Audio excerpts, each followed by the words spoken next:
Λίγο πολύ όλοι έχετε κάνει ποδήλατο. Άλλοι περισσότερο, άλλοι λιγότερο. Άλλοι είσαστε φαν του ποδηλάτου, άλλοι είσαστε επαγγελματίες του ποδηλάτου, όπως και ο σημερινός μας καλεσμένος, Άγης Κολύβας. Άγη μου, τι κάνεις? Καλά, εσύ. Καλώς ήρθες στην μας εκπομπή. Λοιπόν, ξέρω ότι έχεις πολύ μεγάλη αγάπη για τα ποδήλατα. Αυτό είναι αλήθεια, έχω, ναι. Πώς ξεκίνησε αυτή η αγάπη σου για το ποδήλατο? Ξεκίνησε πριν αρκετά χρόνια, δεκαετία και, ζούσα στη Γερμανία για λίγο χρόνο, λόγω μιας δουλειάς και εκεί πέρα άρχισα να κινούμαι με το ποδήλατο σε μια πόλη που λέγεται Freiburg. Στο Freiburg όλοι κινούνται με το ποδήλατο, ακόμα και ο δήμαρχος ο ίδιος. Οπότε περισσότερο είσαι παράξενος άμα δεν κινείσαι με το ποδήλατο. Αφού έκανα εκεί ποδήλατο, αποφάσισα όταν θα επέστρεφα στην Αθήνα να συνεχίσω να κάνω ποδήλατο. Επέστρεψα και συνέχισα να κινούμαι με το ποδήλατο σε μια Αθήνα που τότε δεν είχε σχεδόν κανένα ποδήλατο. Τα πράγματα ήταν αρκετά δύσκολα, υπήρχε πολύ μεγάλη έχθρα, θεωρούμασταν φρικιά.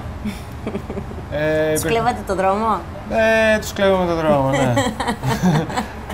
Ήμασταν κάτι περίεργο, υπήρχαν πολλές βρισιές, πήγαινε να παίξει στο πάρκο, πολύ βίαιη η κατάσταση. Και εσύ με τα ποδήλατα πώς ακριβώς ασχολείσαι?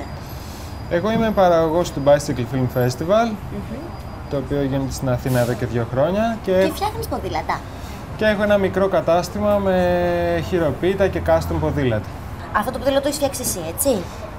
Θα ήθελα, δεν το έχω φτιάξει εγώ. Ποιος το έχει φτιάξει? Το έχει φτιάξει ο Αλεσάντρο Πελιτσόλη στην Ιταλία, στο Μιλάνο. Δηλαδή για τον καθένα είναι ένα διαφορετικό ποδήλατο, δεν είναι για όλους μας ένα ποδήλατο, είναι έτσι? κάπως σαν τον ράφτη, θα μπορείς να φανταστείς. Σε ρωτάει τι ακριβώς θέλεις και πού θες να πας με αυτό το πράγμα που θα φτιάξεις, ή με το κουστούμι ή με το φόρεμα, και σου ράβει το ανάλογο πράγμα. Δηλαδή πάμε στο ποδήλατά μας και ραβόμαστε. Ναι, haute couture κάπως. Ωραία. Έχω μάθει ότι υπάρχει το downhill. Υπάρχει, ναι. Θες να μου πεις εσύ ακριβώς τι είναι το downhill? Οκ. Αν και δεν είμαι ο καταλληλότερος άνθρωπος, το downhill είναι ποδηλασία κατάβασης βουνού. Σωστά. Εγώ θα σου πω κάτι. Πήγαμε στον ημιτό. Ναι. Ναι. Πήγαμε στον ημιτό και είδαμε 2 εκπαιδευτές που επί 2 ώρες προσπαθούσαν να κάνουν training το πώς να πάρουν μία στροφή. Και εκεί που λες, παιδί μου, είναι απλό το ποδήλατο, δηλαδή ανεβαίνεις πάνω σε σέλα, σου πας, τελικά συνειδητοποιείς ότι δεν είναι απλό το ποδήλατο. Δεν είναι εύκολο, όχι. Άμα θες να το κάνεις σοβαρά, μπορείς να τσακιστείς. Λες, πολύ εύκολα. Αλλά είναι ωραίος ένα αθλητισμός. Για αθλητισμό να κάνεις. Είναι ωραίο. Ωραία, θες να πάμε να δούμε τι κάναμε εμείς στον ημιτό, τι είδαμε? Ναι, να πάω. Πάμε να δούμε λοιπόν πώς κατέβηκαν αυτή τη στροφή στον ημιτό.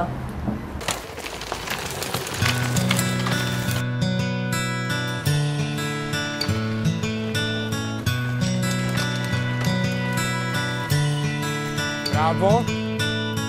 Όλα περίπου ξεκίνησαν πριν κάτι χρόνια, όταν γνώριζα τον Αλέζιο. Άρχισα να κάνουμε ποδήλατο μαζί και από αγάπη και αγανακτισμένη από κάποιες πτυχές της ποδηλατικής σκηνής στην Ελλάδα, αποφάσισαμε να δημιουργήσουμε το Momentum. Σαν μια ακαδημία εκμάθησης κάποιων τεχνικών για το ποδήλατο. It's one movement, it's one turn and it's one line and you want to go there and there you're gonna go. Go, go, go. Okay, stop. Τους παρέχουμε κυρίως την ασφάλεια. Αυτό είναι το στο οποίο αποσκοπούμε, δηλαδή να κάνουν κάτι που μας το δυνατόν λιγότερες πιθανότητες να έχουμε κάποιο ατύχημα και για αυτούς αλλά και για τον εξοπλισμό τους. Αυτό που θα πρέπει να κάνουμε εδώ πέρα είναι να προσπαθήσουμε να διατηρήσουμε εδώ την ορμή μας, το flow, χωρίς να χρειαστεί να κόψουμε απότομα πουθενά, δηλαδή να έχουμε μια συνεχόμενη ροή από την αρχή του μονοπατιού, από αυτό το κομμάτι, μέχρι την αριστερή έξοδο στα 25 περίπου μέτρα πιο κάτω. Αυτή εδώ πέρα η στροφή, όπως βλέπετε, έχει ένα αρκετά loose έδαφος, χωρίς καθόλου καλή πρόσφυση, και μπορούμε να έρθουμε πάρα πολλά χιλιόμετρα. Το εύρος το οποίο μπορούμε να πάρουμε είναι αρκετά μεγάλο, οπότε μπορούμε να χρησιμοποιήσουμε 2 και 3 τρόπους για να στρίψουμε. Δηλαδή, ή θα επιλέξουμε ανοιχτή στροφή με περισσότερα χιλιόμετρα και πρόσφυση, ή κλειστή στροφή με λιγότερα χιλιόμετρα, λιγότερο έλεγχο, περισσότερο ντριφτάρισμα και λιγότερος δρόμος. Stand from the rear, stand from the rear, stand up from the rear. Okay. Stand up, good position.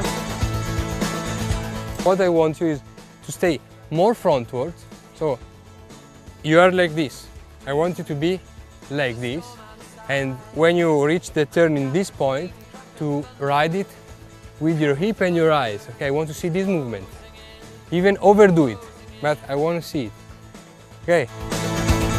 The rain floods gutters. Το μοναδικό μας θέμα είναι να έχετε αποφασίσει όλοι από την αρχή τι γραμμή θα χρησιμοποιήσετε. Δηλαδή κάτι το οποίο θα είναι πρωτοτελεσμένο. Ξέρω από τη στιγμή που θα πάω πάνω ότι θα περάσω από εδώ. Από εδώ, ανάμεσα αυτές τις δύο τις πέτρες και θα βγω αριστερά. Δεν θέλω να κοιτάτε κοντά και την ώρα που θα περνάτε από αυτό το σημείο να αποφασίσετε να πάω από εδώ, να πάω από εκεί, πού να πάω τελικά. Θα πρέπει να το γνωρίζετε αυτό το πράγμα ήδη και να δουλεύετε πάνω σε αυτό. Front, keep your hip. Remember again what I told you, downhill position, attack. In the front, nice and low, hip, look, and give grip to the bike. Okay, and when you have to brake, don't lock the rear always. Remember you have a front to slow down, okay? Okay, πάμε πάνω. Μπράβο. Πολύ ωραίο, πολύ ωραίο.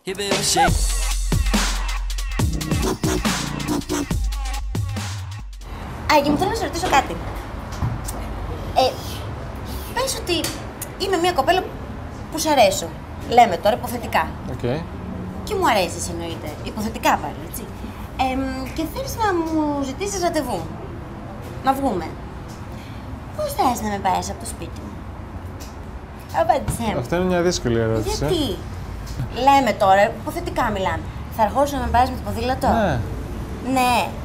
Σου έχει τύχει να πάω να πάρεις μια κοπέλα να έχετε ραντεβού και να πάω να την πάρεις με το ποδήλατό σου? Με το διπλό ποδήλατό μου? Δεν ξέρω, τώρα μονόδιπλο. Ναι, βεβαίως μου έχει τύχει. Ναι. Ναι, άμα. Έχεις φάει χιλόπιτα για αυτό το πράγμα? Όχι, αλλά έχω ακούσει διάφορες ιστορίες που δυσκολεύουν έτσι λίγο την κατάσταση, γιατί συνήθως τα κορίτσια θέλουν να ντύνονται και να βάφονται και να κάνουν διάφορα όμορφα πράγματα.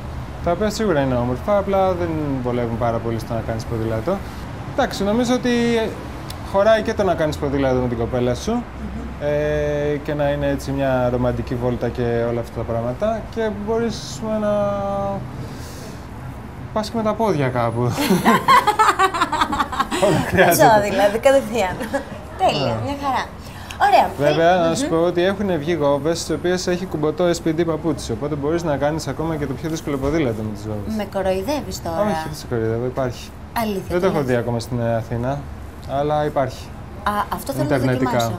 Να σας ρωτήσω κάτι. Πόσα είναι τα περισσότερα χιλιόμετρα που έχετε κάνει σε εκδηλώσεις που ξέρω ότι εσύ ο ίδιος διοργανώνεις και έχεις διοργανώσει και το Bicycle Film Festival, έτσι δεν είναι? Ναι. Για πες, πόσα είναι τα περισσότερα χιλιόμετρα που έχετε διανύσει καταρχήν? Πολλά. Υπάρχουν διάφορες διοργανώσεις που κάνουν αρκετά χιλιόμετρα.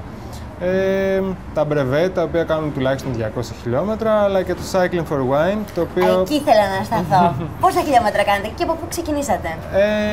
Το Cycling for Wine, κατά τη διάρκεια του Bicycle Film Festival που πήγε στο Μαρκόπουλο, σε μια από τις εινοπαραγωγικές περιοχές της Αθήνας, κάναμε γύρω στα 80 χιλιόμετρα, αν δεν απατώμε. Πήγαινε έλα. Το οποίο είναι μια ανοιχτή βόλτα, δεν έχει κάποιο συγκεκριμένο αριθμό, είναι ανοιχτή βόλτα για οποιονδήποτε θέλει να συμμετάσχει. Πόσοι μαζευτήκατε? Πόσοι? Μαζευτήκαμε νομίζω γύρω στα 100 άτομα. Από πού ξεκινήσατε? Από το Καλιμάρμαρο. Από Καλιμάρμαρο και πήγατε Μαρκόπουλο? Στο Μαρκόπουλο, ναι. Επισκεφτήκαμε το εινοποιείο του Παπαγιαννάκου. Δοκιμάσατε κρασάκια? Δοκιμάσαμε κρασιά. Δοκιμάσαμε περισσότερο παρά ήπιαμε κρασιά. Και επιστρέψαμε.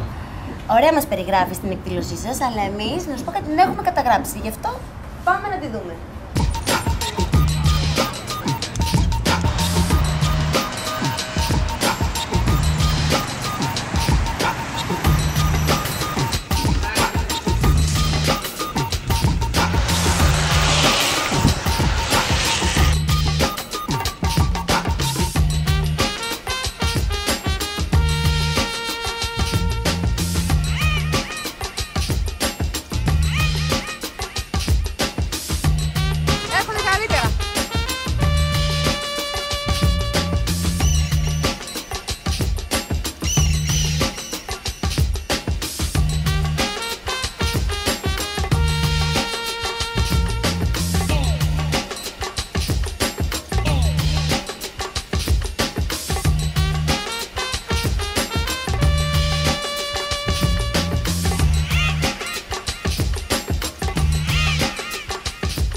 καιρό ήρθαν οι ποδηλάτες με πολύ κόπο από την Αθήνα, έτσι δρομένοι, να δοκιμάσουν ένα μπουκάλι κρασί.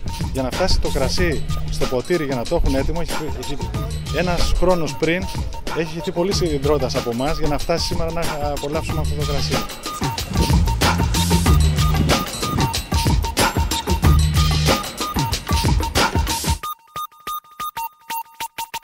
Ό,τι έχει να κάνει με τη φύση, με φυσική κίνηση, έτσι όπως παράγεται και το κρασί σαν ένα φυσικό προϊόν και ό,τι μας δίνει απλόχερα η φύση, δηλαδή τη δύναμή μας, την αγάπη, αλλά και το αποτέλεσμα, το να φτάσουμε κάπου, νομίζω ότι εκφράζει και εμάς και τους ποδηλάτες.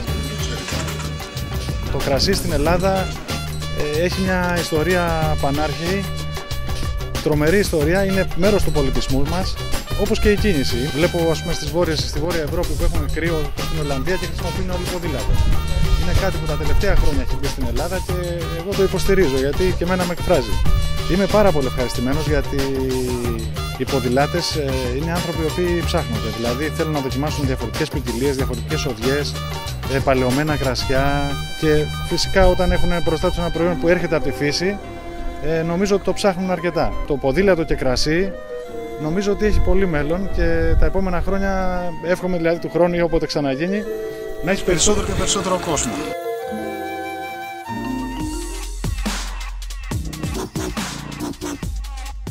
Μια τελευταία ερώτηση. Ποιο είναι το όνειρό σου?